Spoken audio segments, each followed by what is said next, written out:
Um bom dia aos amigos e irmãos em Cristo que nos acompanham online na Escola Bíblica Dominical da Segunda Igreja Presbiteriana de Uberlândia. Que a graça e a paz de nosso Senhor Jesus Cristo esteja com todos vocês. Eu sou Gerson e essa é a classe dos adultos. Estamos estudando a vida de Neemias na tarefa de reconstrução da identidade do povo judaico. A nossa base de estudo é a revista Esdras e Neemias, uma perspectiva de liderança da editora cristã evangélica. Seja bem-vindo à nossa classe. Senhor Deus, em nome de Jesus, nós suplicamos que a Tua boa mão, o Teu Santo Espírito esteja sobre nós, reunidos não presencialmente, mas em espírito, e no corpo de Cristo, para estudarmos as Escrituras e verificar o que elas podem nos ajudar naquilo, Senhor, que precisamos. Orienta-nos segundo o Teu Santo Espírito na condução e ministração desta palavra. Agrada-te, Senhor, de fortalecer, dar força, Senhor, àqueles que estão enfraquecidos pela conjuntura atual. Ajuda-nos a preservar a nossa fé, em nome de Jesus. Amém. O assunto de hoje é o líder e o conflito de interesses, baseado no capítulo 5 do livro de Neemias. Parece que o assunto foi extraído dos noticiários recentes, mas é um tema recorrente na história do homem, principalmente quando envolve poder e riqueza. Nosso estudo, que se inicia no Antigo Testamento e que evolui até os nossos dias, fará parte da sociedade até o dia em que o joio será separado definitivamente do trigo, quando Jesus encerrará o seu plano para o homem e nos conduzirá ao repouso. Revisando nossos temas já estudados em Neemias, vamos ver capítulo a capítulo.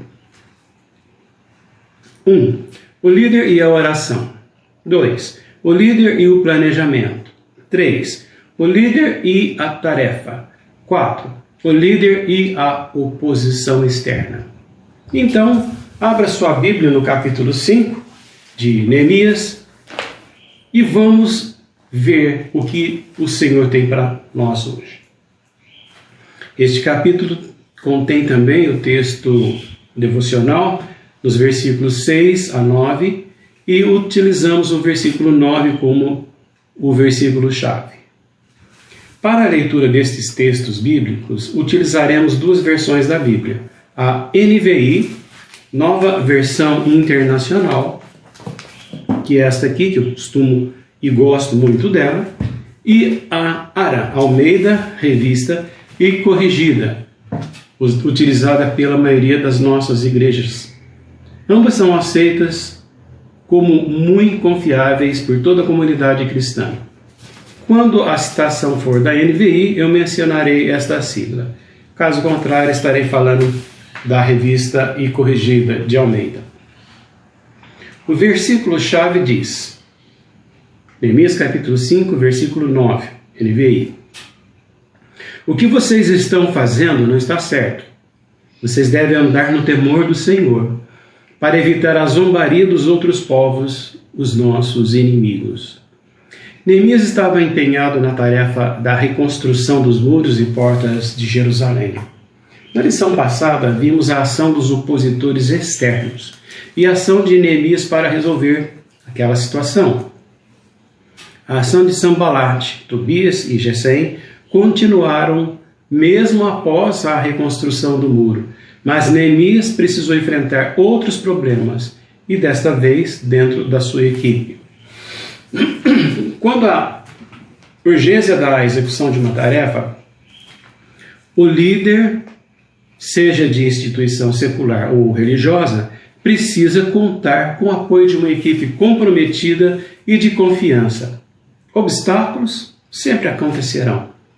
Hoje vamos verificar como interesses particulares podem causar danos ao trabalho da liderança, da obra, abalando prestígio, causando falta de credibilidade, além de fomentar acusações dos inimigos, causando vergonha, opróbrio, segundo a Bíblia. Primeiro ao líder, depois à equipe e, por conseguinte, à instituição. No nosso caso, envolvia menosprezo ao povo de Judá. Essa situação pode ser aplicada à igreja como instituição quando há falhas no comportamento dos seus membros ou líderes. Quando um comportamento inadequado atinge algum componente da equipe, o líder deve avaliar qual a melhor ação a tomar. Ignorar? Fazer vista grossa? Para que o trabalho não sofra solução de continuidade. Ou agir de forma rigorosa para evitar males maiores no futuro. Alguns companheiros de Neemias erraram, tropeçaram. Então vamos estudar a ação tomada por este para reparar a brecha que estava se abrindo na credibilidade do seu trabalho e poderia servir de argumento de acusação por parte dos seus inimigos externos, que já citamos. O que estava acontecendo? Vamos buscar algumas informações do capítulo 5 e entender e comentar a sequência dos fatos. Antes, vamos comentar alguns acontecimentos anteriores. O livro de Esdras, nos capítulos 2 e 3, nos relata que quando a grande caravana liderada por Zorobabel e Josué, ou Josué em outras versões, quando chegaram a Judá e Jerusalém, por volta do ano 536 a.C., trouxeram grandes riquezas, ouro, prata, trigo, azeite. Uma grande soma de dinheiro e recursos foram empregados na reconstrução do templo, que era o objetivo daquela comitiva. Também foram empregados na construção de moradias e agricultura. O profeta Ageu, nos tempos de Zorobabel, denuncia uma situação semelhante a que Neemias irá enfrentar 80 anos depois. O interesse egoísta dos ricos que cuidavam de suas propriedades e abandonavam a construção do templo. E pior, se enriqueciam em tempos de seca e penúria. Vamos considerar que períodos de seca são recorrentes naquela região, e os que mais sofrem são os trabalhadores do campo. Por isso havia leis especiais para aqueles que se viam em situação de pobreza. Vamos ver mais à frente. Depois de denunciar esses erros, Ageu conclama os nobres dessa forma, no capítulo 1, versículo 7 de Ageu. Considerai os vossos caminhos, analisem, e em seguida mostra as consequências das ações daqueles nobres. 80 anos depois, no 7º ano do rei Artaxerxes, Esdras também chegou com uma grande caravana, trazendo mais riquezas e suprimentos para o templo. Incluía cavalos, mulas e camelos em grande quantidade, itens valiosos para aqueles tempos. Esdras capítulos 7 e 8 menciona isso. Deus estava enviando recursos ao seu povo. Porém, algo errado aconteceu. Os nobres e magistrados se aproveitaram novamente da situação e desobedeceram a lei de Deus no que diz respeito ao cuidado para com os pobres. Os recursos acabaram. Neemias já havia sido advertido por Anani sobre isso quando ainda estava em Suzã, conforme vimos no primeiro capítulo. Ele também, além dos ataques externos, agora tem um problema interno para resolver. O profeta Malaquias, que ministrou nos tempos de Neemias, já denunciava o desvio de sacerdotes e nobres de Judá. Malaquias associava esse pecado à situação de penúria que o povo sofria. Vamos lembrar que nos tempos do reino da Pérsia, os soberanos protegiam os templos, não somente o templo de Jerusalém, mas outros como lugares sagrados, e impediam saques, impediam que fossem roubados, colocavam guardas especiais. Nós vemos a história do povo judeu num livro, em vários livros, mas num dos livros que eu gostei e pesquisei foi nesse, História Social do Proto-Cristianismo, os primórdios do judaísmo e as comunidades de Cristo no mundo mediterrâneo. Então, aqui relata a função daqueles templos e também a situação das várias classes sociais. Uma coisa que me chama a atenção é que os templos passaram a ser utilizados como casa do tesouro, como bancos. Por quê? Não apenas guardavam as ofertas provenientes de dízimos e as ofertas extras, ou também os animais que eram destinados ao sacrifício, as ofertas voluntárias, mas guardavam também, por serem seguros e protegidos, as riquezas dos nobres, dos magistrados. E com isso, estes não tinham aquela preocupação com os assaltantes, mas a sua avidez provocava pobreza do outro lado, que vamos ver daqui a pouco ao analisarmos o restante dos versículos do capítulo 5. Então vamos detalhar o problema e depois a solução. Neemias recebeu várias denúncias sobre o mau comportamento dos seus auxiliares. Continuar a reconstrução dos muros para não sofrer atraso no planejamento ou interromper para cortar o mal pela raiz? Quem estava causando esse mal-estar era justamente aquele que deveria dar exemplo, o sacerdote, o nobre, os magistrados. Nós lemos lá em Esdras que eles foram também nomeados por um líder de respeito, mas estavam cometendo um comportamento inadequado. Nós vimos na lição passada que muitos dos construtores já chegavam à exaustão quando começaram as queixas que vamos analisar ponto a ponto. Capítulo 4, versículo 10 de Neemias, na NVI, diz assim: os trabalhadores já não têm mais forças e há muito entulho. Por nós mesmos não conseguiremos reconstruir o muro.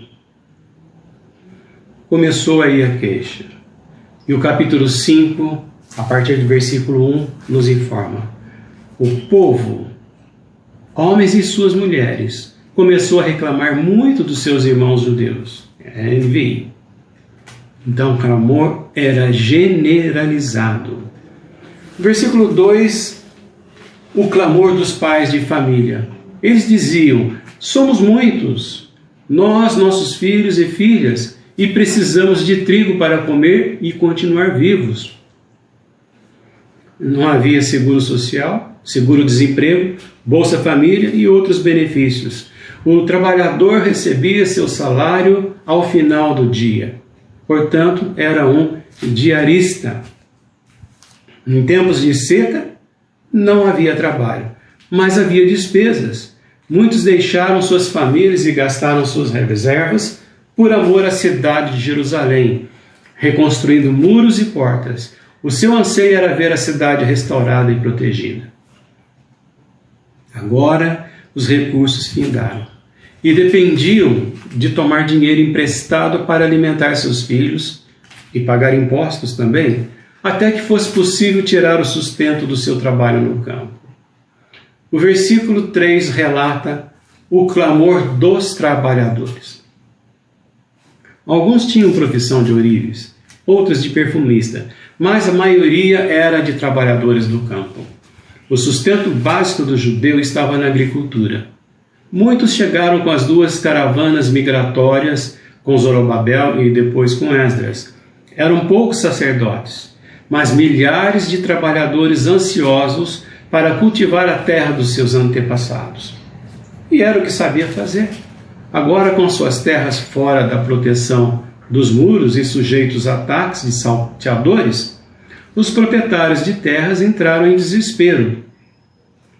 O versículo 3 dá a entender que havia seca. Vamos ler.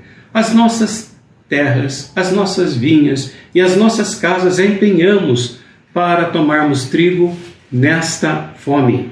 Ou seja, não havia produção de alimentos essenciais ao judeu. Faltava o trigo, a cevada, as uvas, as tâmaras e animais de pequenos portes. A falta de chuva prejudicava, então, toda a estrutura social daquele povo. Algo mais grave ainda nos relata os versículos 4 e 5. Vamos ver. Eles argumentavam: somos iguais, nós e nossos filhos somos da mesma descendência de Abraão, como também são os nossos credores e seus filhos. No entanto, para não morrermos de fome, até mesmo nossos filhos e filhas foram tomados para serem servos. Em outra versão, escravos. Foram levados em pagamentos das dívidas. Nossas terras e vinhas também foram tomadas. Conforme relatado por Anani no capítulo 1 e 3, versículo 3, eles estavam em grande miséria e desprezo naquele tempo e continuaram depois. Consequência: desprezo por causa do inimigo que não tinha piedade. Cobravam impostos sem ter consideração pela situação. Pior ainda, miséria por culpa dos seus próprios irmãos judeus que desprezavam os mandamentos da lei de Deus. Aqueles que deveriam socorrer seus irmãos mais pobres estavam aproveitando da situação de miséria para ficarem mais ricos. Atualize essa situação. Nessa pandemia, o cenário se aproxima. Para os mais ricos, a solução é que não se interrompa o trabalho, que as pessoas não parem suas atividades, porque, afinal de contas, um dia todos vão morrer.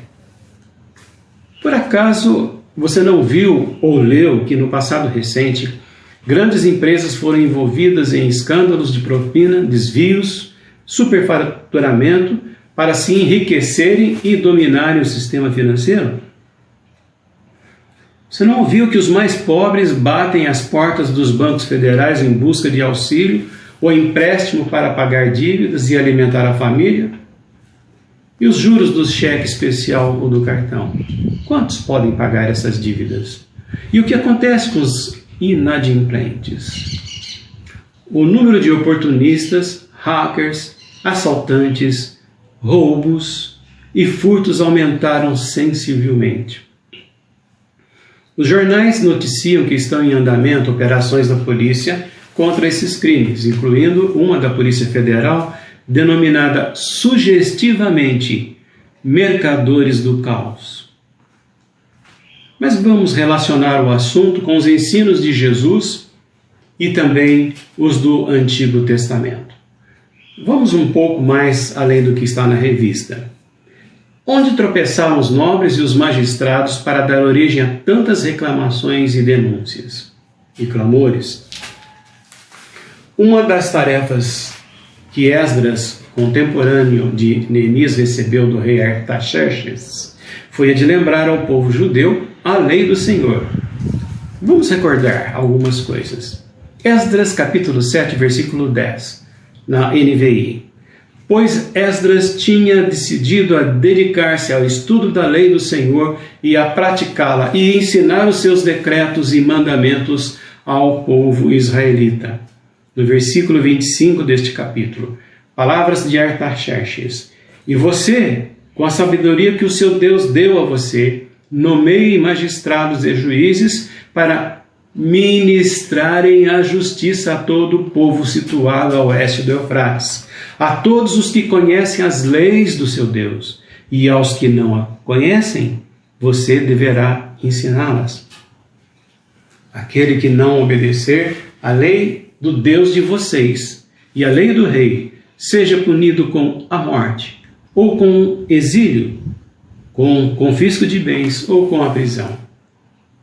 Mas o que constava nas leis e decretos de Deus que Esdras teria que recordar e ensinar? Com certeza, obrigatório era o ensino dos 10 mandamentos, onde constavam regras que estes nobres e magistrados estavam infringindo, como não furtar, não cobiçar os bens, casas, servos e servas, nem boi, nem jumento, nem qualquer coisa que lhe pertença. Vemos esta listagem em Êxodo capítulo 20, de 1 a 17. Desobedecer estes mandamentos implicava em desprezar a Deus quem os deu. Um simples exame dos 10 mandamentos já condenava a atitude daqueles oportunistas, mas havia outros decretos que Deus passara a Moisés que os aproveitadores estavam desobedecendo. Estes decretos visavam a manter a harmonia social entre o povo de Deus. Com respeito à usura, ou seja, emprestar dinheiro ao irmão israelita empobrecido, cobrando juros excessivos, lemos orientações no livro do Êxodo, no capítulo 22, versículo 25. Apenas uma visão. Poderiam emprestar às outras nações com juros, mas nunca ao seu irmão, principalmente o pobre. Uma recomendação mais forte está em Deuteronômio, capítulo 23, versículos 19 e 20. Ao teu irmão não emprestarás com juros, juros em dinheiro, juros em comida, juros em qualquer coisa que se empreste com juros. Ao estranho emprestarás com juros, porém, a teu irmão não emprestarás com juros, para que o Senhor teu Deus te abençoe em tudo que puseres as mãos, na terra que vais possuir. Você conhece o ditado? Quem dá aos pobres empresta a Deus? Pois bem, é bíblico e está registrado no livro de Provérbios, capítulo 19, versículo 17. Ao Senhor empresta o que se compadece do pobre. Ele, Deus, lhe pagará o seu benefício. O profeta Ezequiel, no capítulo 18, versículos 12 e 13, compara o pecado da opressão ao pobre necessitado com os crimes de roubo, idolatria e abominações. E a pena prescrita por Deus é a morte. Toda esta narrativa bíblica é anterior ao período de Neemias. Não poderiam se fazer de desinformados. Com certeza Esdras os tinha informado. Outro detalhe a que não dava importância. Êxodo capítulo 20, versículo 3, é bem conhecido.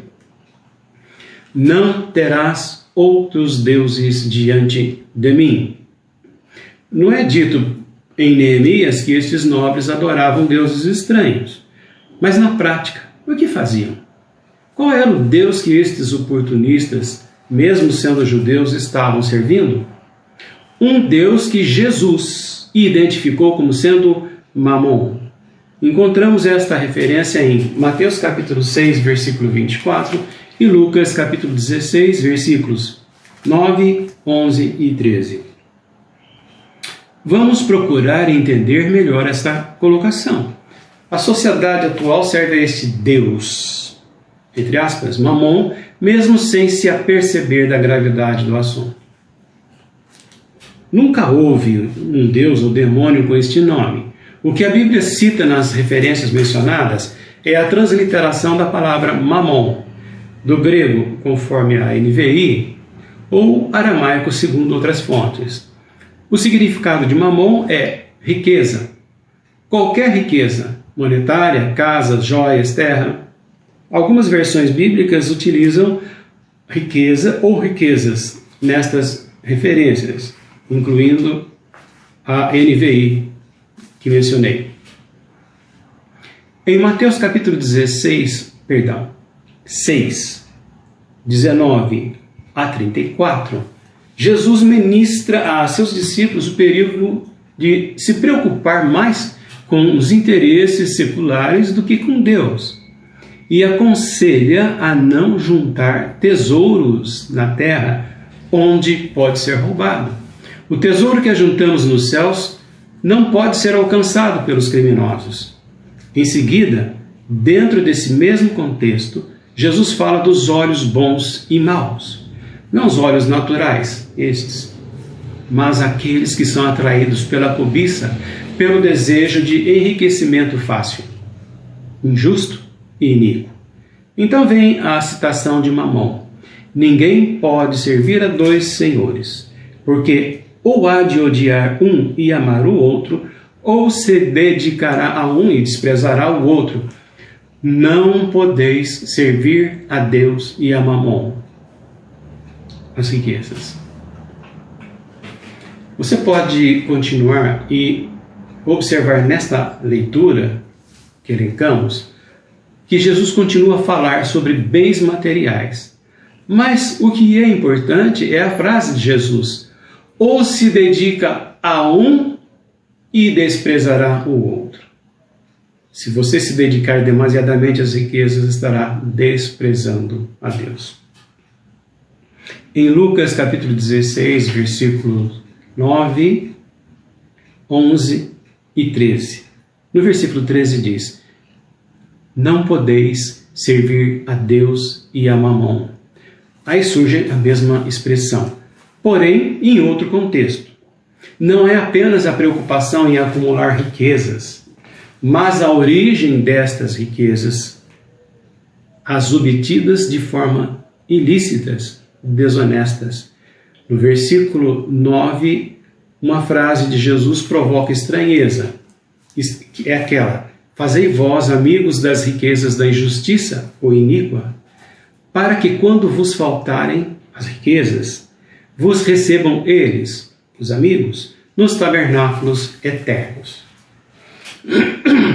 De qualquer forma que analisarmos o procedimento do administrador infiel de que Jesus fala, ele permanece infiel e injusto, e o seu lugar seria nos tabernáculos eternos, junto com seus amigos infiéis. Entendeu? O apóstolo Paulo, na segunda carta aos Coríntios, capítulo 5, versículos de 1 a 10, ele fala do nosso corpo como tabernáculo terrestre perecível. E quando este tabernáculo se desfizer, teremos uma casa nos céus. Pense, que casa na eternidade estava sendo preparada por aqueles que se dedicavam a Mamon, isto é, ao enriquecimento injusto? Ou que casa nós estamos preparados ou preparando para receber na eternidade? O que estamos construindo lá? Mas voltando à citação de Lucas 16. A aplicação desta parábola de Jesus era dirigida aos fariseus, que imediatamente perceberam que estavam sendo comparados ao administrador infiel e zombavam de Jesus. Versículos 14 do capítulo 16. E os fariseus, que eram avarentos, ouviam tudo isso e ridicularizavam. Ou seja, em vez de se corrigirem, não queriam aceitar o ensino de Cristo.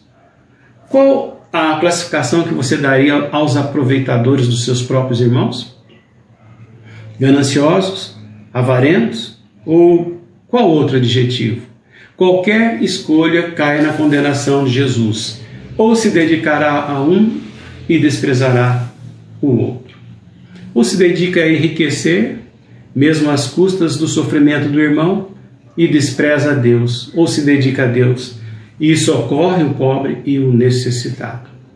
Leis e mandamentos no Antigo Testamento a esse respeito não faltavam. Faltava temor a Deus, conforme veremos no segmento da lição no próximo domingo. E também a ação rigorosa de um líder comprometido com a obra de Deus, o que acabou acontecendo na figura de Neemias. Quero resumir uma entrevista que assisti esta semana e que reflete bem o que é compadecer no necessitado. Distribuir roupas e alimentos é um instrumento. O objetivo principal é a convivência, a solidariedade. focar diretamente nos olhos do morador de rua para sentir as suas emoções. Os olhos transmitem emoções: alegria, tristeza, angústia, desespero, revolta. O necessitado não tem para quem contar a sua situação. Solidariedade não é uma dimensão apenas religiosa, é uma dimensão humana. Retirado de uma entrevista com o padre Júlio Lancelotti na Globo, no dia 16. O avarento, o egoísta, não tem esse sentimento, o da solidariedade. Apesar de tantas orientações contidas na Torá, ou seja, o Pentateuco, e nos profetas, eles desviavam os olhos dos necessitados para focar em si mesmos. Adoravam a Mamon. O Senhor Jesus advertiu sobre o olhar, no mesmo contexto em que adverte sobre servir a Mamon, em Mateus capítulo 6, versículo 23. Se os teus olhos forem maus, todo o teu corpo será tenebroso. Se, portanto, a luz que em ti há são trevas, quão grandes serão tais trevas? E em seguida, o versículo a seguir diz que Jesus adverte sobre servir a dois senhores, afirmando que não podemos servir a Deus e a Mamon, isto é, as riquezas. Como corrigir esse desvio dos nobres, magistrados e ricos? Isso veremos na próxima parte, quando falaremos de atitudes e resultados. Mas os necessitados de Judá encontraram quem os ouvisse. Encontraram quem compartilhar a sua tristeza e desespero. Neemias. Podemos imitar Neemias? Os seus ouvidos estavam atentos para ouvir o clamor dos necessitados, e os seus olhos viram os erros dos seus liderados. E então passou a ação. Temor do Senhor, sabedoria e ação foram as ferramentas utilizadas. Você dispõe dessas ferramentas. Procure fazer parte ativa do corpo de Cristo, a Igreja, e o Espírito Santo lhe fornecerá ferramentas. Que Deus nos guarde. A crise que a sociedade vive, a crise que a sociedade vive é campo para a ação de homens e mulheres de Deus agirem como Neemias, orando e trabalhando. Teremos mais na próxima lição, quando Neemias toma as rédeas da situação e coloca em ação o plano de Deus para a restauração daquela nação. Deus nos guarde em seu amor. Vamos orar. Pai bendito e santo, vivemos dias em que é preciso, Senhor, praticar esta solidariedade, amor ao próximo, amar o próximo como a nós mesmos. Aqueles líderes estavam amando a si mesmos, mas não ao próximo. Colocaram seus olhos na cobiça e por isso provocaram tantos problemas para o teu servo Neemias. Dá a tua graça, Senhor, para que a tua igreja dos nossos tempos possa focar não nas oportunidades financeiras, mas com as finanças trabalhar para o teu reino, com as finanças trabalhar para o crescimento da tua obra, para a salvação de almas, mas também para a recuperação de tantas vidas que estão na miséria. Dá graça, Senhor, não somente à nossa liderança, ela é principal, mas também a nós, para que possamos obedecer à tua palavra, quando diz amar ao próximo como a ti mesmo e a Deus sobre todas as coisas. Porque é do trono da graça que chegam, Senhor, todos os recursos que nós temos para pertencer a esse corpo maravilhoso, o do Senhor Jesus. Amém.